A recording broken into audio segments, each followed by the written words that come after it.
parts, we might have an in. There could be long-term side effects.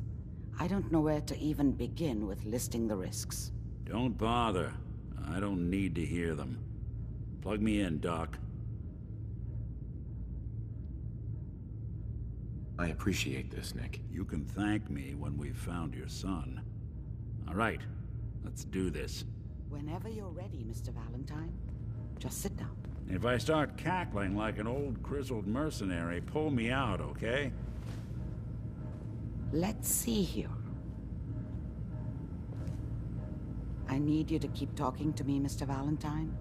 Any slight change in your cognitive functions could be dire. Are you feeling any different? There's a lot of flashes. Static. I can't make sense of any of it, Doc. That's what I was afraid of. The mnemonic impressions are encoded. It appears the Institute has one last failsafe. There's a lock on the memories in the implant.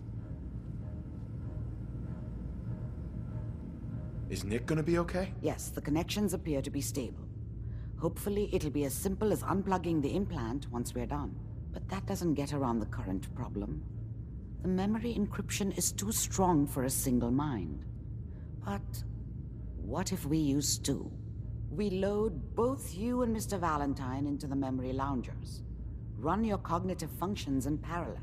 He'll act as a host, while your consciousness drives through whatever memories we can find. All right, let's get started. Just sit down over there, and keep your fingers crossed. See you on the other side.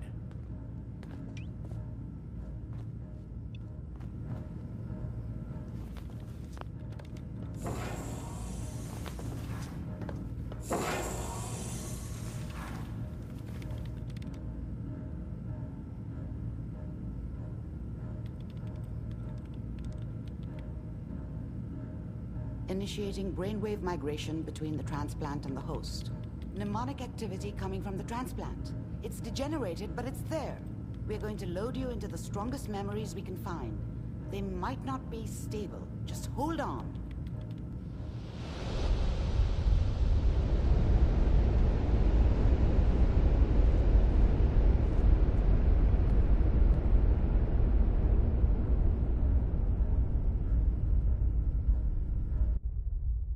Can you hear me? Ah, good. The simulation appears to be working, although the memories are quite fragmentary. I'll try to step you through the intact memories and hope we find one that gives us some clue to the Institute's location.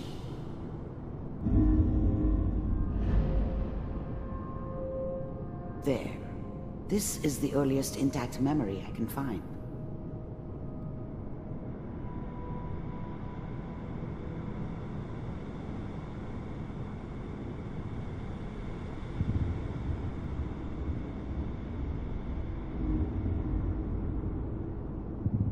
Remember, you are experiencing these memories as Kellogg. This may prove disorienting at first.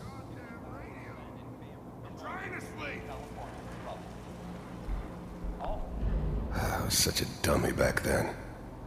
What did I know about how the world worked? I think now she wanted me to kill him. I should have. Instead, I ended up running away. I told myself I wanted to find somewhere out from under the thumb of the NCR and all their rules. But really, I was running from the guilt of not protecting her from Dad. Yeah, it doesn't matter now, though.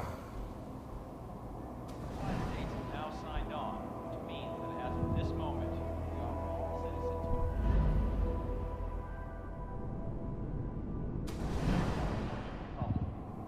This doesn't seem to be what we're looking for. There appears to be another intact memory close to you in temporal sequence. There. Try that one. The thing about happiness is you only know you had it when it's gone. I mean, you may think to yourself that you're happy, but you don't really believe it. You focus on that petty bullshit or next job or whatever. It's only looking back, by comparison with what comes after, that you really understand that's what happiness felt like. I was the worst thing that ever happened to her. If she'd never met me, she'd have stayed in the hub, maybe hooked up with someone who didn't kill people for a living. Probably been happier than she was with me. Almost certainly lived longer. It's gonna be fine. You'll see. But we don't know anybody here. And now, with the baby? Come on, Sarah, you've got to give it a chance. I finally got steady work with a good outfit. Nothing like that in the NCR these days. No, I'm not saying this was a mistake. I'm just... Are you sure these guys know what they're doing? They seem kinda green. I know, but that's where I come in. Just wait. In a few years, I'll be running my own crew. As soon as I make the connections I need. Then I can give you anything you want. And little Mary, too. I never worried about you before. Must be my mama instincts kicking in. Who knew I had those, huh? Come on, you're great with her. And you don't need to worry about me. Most of it's just running security for the she. A lot of standing around looking tough. Well, they sure picked the right person for that job. Listen, it's gonna be great here. See this? This is what's gonna keep you and Mary safe. I promise. I know, Connie. I'm sure we're gonna be really happy here. We are. You'll see. That's okay. I got her. Let's keep looking. I'll connect you to the next intact memory.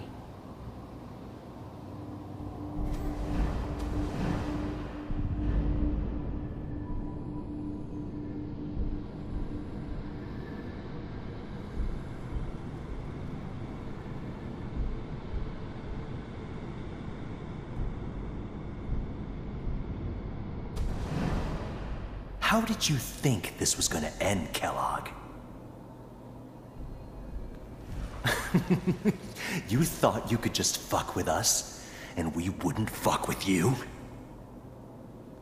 Just so you know, they died like dogs. And you weren't there to help them.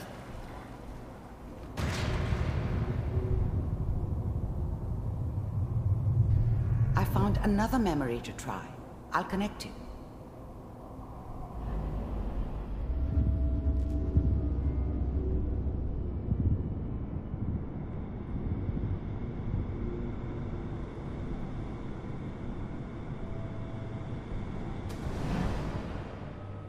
Mind if we sit down?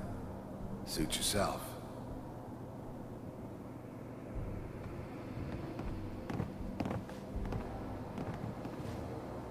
So, I hear you'll take care of people's problems.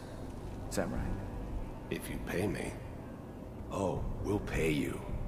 And, you'll do this all by yourself? That's right. We pay you when the job's done. Is that okay? That's the way you want to do it? So who do you want dead? Well, it's like this. There's his family. Lives down the creek a ways. Well, we seem to be getting closer. Try this next one.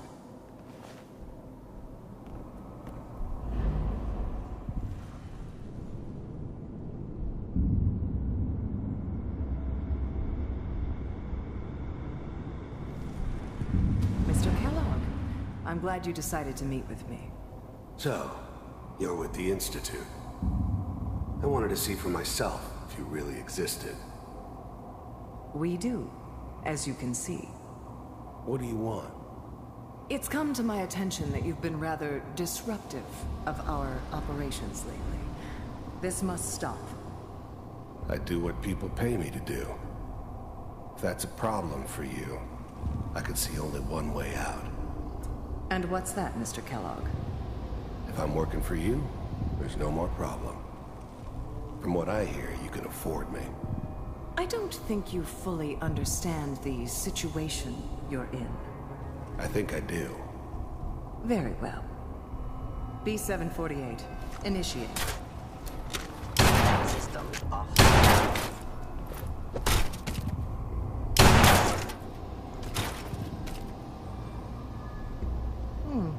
Impressive. We may have something to talk about after all. Getting warmer. One of these has got to tell us something. We're running out of brain here. There's one that looks mostly intact. Connecting now.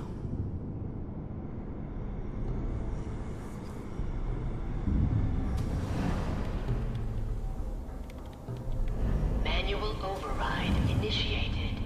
Cryogenic stasis suspended.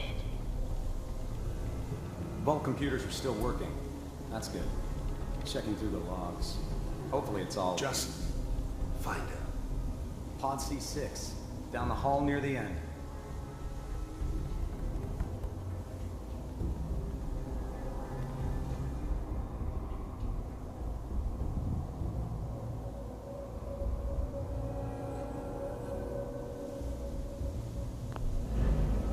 I was now the Institute's main operator in the Commonwealth. If they needed something done, they came to me. It wasn't usual for anybody from the Institute to come along on a mission, so this one stood out. I didn't know then who it was we were grabbing from the vault. Of course, neither did they. Not really.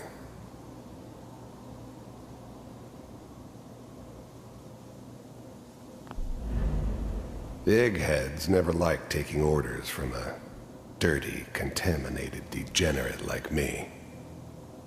But they needed me, and I made sure they knew it.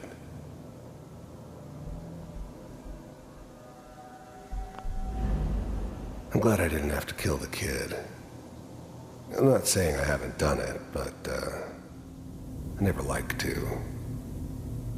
And yeah, I guess it did remind me of her. Yeah, I'm a cold-hearted bastard for sure, but, still human. Better this way, though. Better than taking her kid and leaving her alive. Even then, I knew it was a mistake leaving him alive. I understood that kind of revenge. No one better.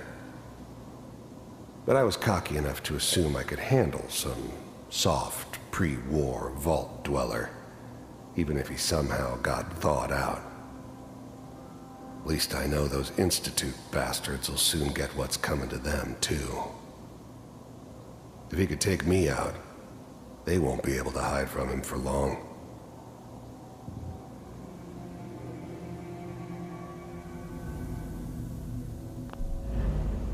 I never knew why we didn't just refreeze the rest of them. But we had our orders. I guess the old man didn't want so many loose ends.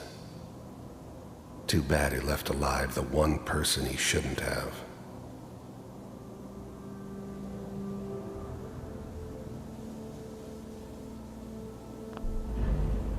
The eggheads never liked taking orders from a dirty, contaminated degenerate like me.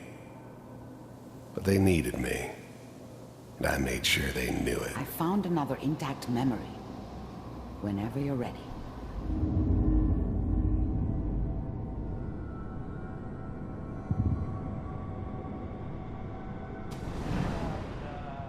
Is that your son?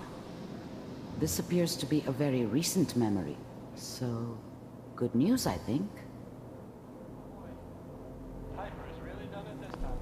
Wasn't my idea to settle down with the kid in the middle of Diamond City. I thought it was a terrible idea, actually. But it was one of the old man's pet projects, so here we were. Me and the kid. Like a happy little family. I ended up kind of liking it.